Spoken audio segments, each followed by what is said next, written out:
Tout savoir dans le code civil sur la responsabilité du fait d'autrui. Et on commence tout de suite par le lexique.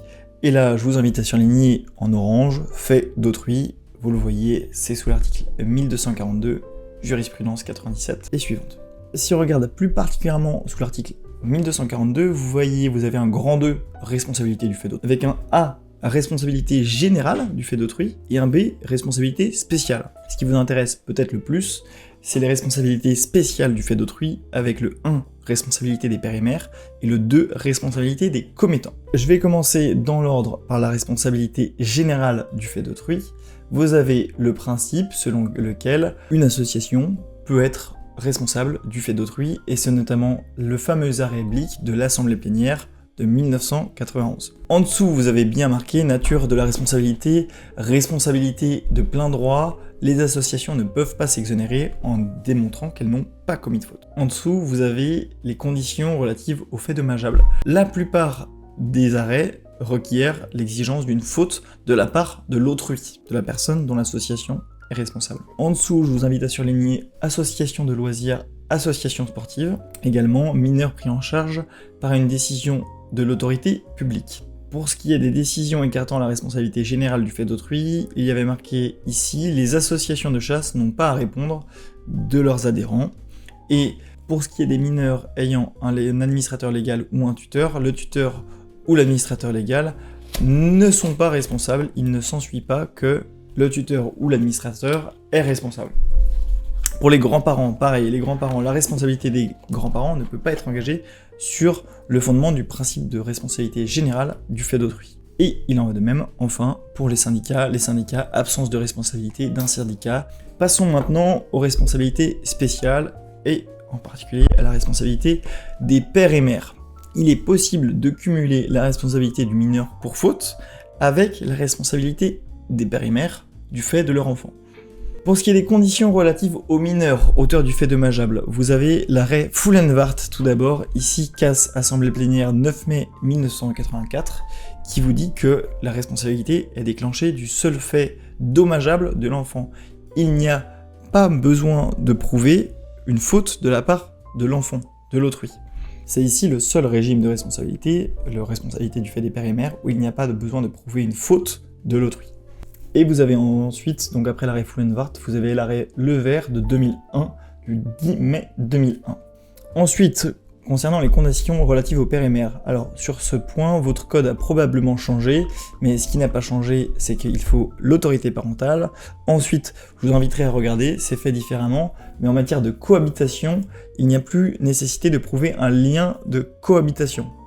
Ensuite, on passe aux causes d'exonération des parents. C'est une responsabilité de plein droit, c'est-à-dire, encore une fois, que les parents ne peuvent pas s'exonérer en disant qu'ils n'ont pas commis de faute. Et pour ça, vous avez l'arrêt de la chambre civile Bertrand, de deuxième chambre civile Bertrand de 1997, qui dit que, du coup, la cour d'appel, les juges du fond, n'ont pas à rechercher l'existence d'une faute, d'un défaut de surveillance de la part des parents. Et on passe enfin, en matière de responsabilité du fait d'autrui, à la responsabilité des commettants du fait de leur préposé. En matière de responsabilité des commettants du fait du préposé, il faut tout d'abord qu'il n'y ait pas de responsabilité contractuelle. On applique l'article 1242 alinéa 5 que s'il n'y a pas de contrat entre la personne et, enfin la victime, pardon, et le responsable. Ensuite, pour le reste des conditions, les conditions plus classiques, je vous invite à surligner faute du préposé. Il faut une faute du préposé, contrairement aux parents, dont il ne faut pas de faute de l'enfant. Ensuite, il faut un rapport de préposition. Je vous invite à surligner par exemple cet arrêt. Le concubin de la fille de restaurateur tenait régulièrement, mais à titre occasionnel, le bar, c'est-à-dire que le concubin de la fille du restaurateur n'était pas salarié, n'avait pas un lien de subordination, mais il y avait bien un lien de préposition. Le lien de préposition est donc plus large que le lien de subordination. Ensuite, vous avez une troisième condition, qu'il faut que la faute et le dommage aient un lien avec les fonctions, et qu'il n'y ait pas donc abus de fonction.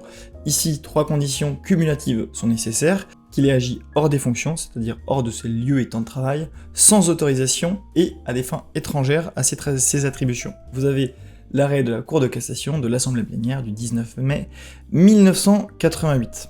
Et je vous invite à souligner que lorsqu'on est dans l'exercice de ces fonctions, et notamment à l'occasion du travail, cela fonctionne dès qu'on est dans les temps et heures de travail. La jurisprudence est particulièrement exigeante à ce propos. Enfin, on passe à la responsabilité non plus maintenant du commettant, mais du préposé lui-même. Ici, il y a immunité du préposé, par principe, c'est l'arrêt Costedot qui nous le dit, l'arrêt de 2000, Costedot, que je vous invite à surligner, sauf si il y a notamment infraction pénale intentionnelle. Et ici, vous avez l'arrêt Cousin à surligner. En dessous, vous avez également d'autres cas dans lesquels il y a d'autres articles, d'autres cas dans lesquels la responsabilité du préposé peut être engagée, et notamment s'il y a une faute qualifiée au sens de l'article 121-3, et c'est notamment lorsqu'il y a violation manifeste des règles de sécurité au travail. Enfin, si le préposé, est responsable, ça veut dire que son commettant peut engager sa responsabilité. Et donc au cas où le préposé a commis une infraction pénale intentionnelle, par exemple, au cas où son immunité saute, la victime, elle, peut toujours engager la responsabilité du commettant, mais dans ce cas-là, celui-ci pourra également se retourner contre son préposé, et ce qui est marqué ici, action récursoire du commettant contre le préposé, du coup dans le cas où le préjudice résulte d'une infraction pénale intentionnelle, notamment. Allez, c'est tout pour aujourd'hui, j'espère que ça vous aura plu et que ça vous aura aidé.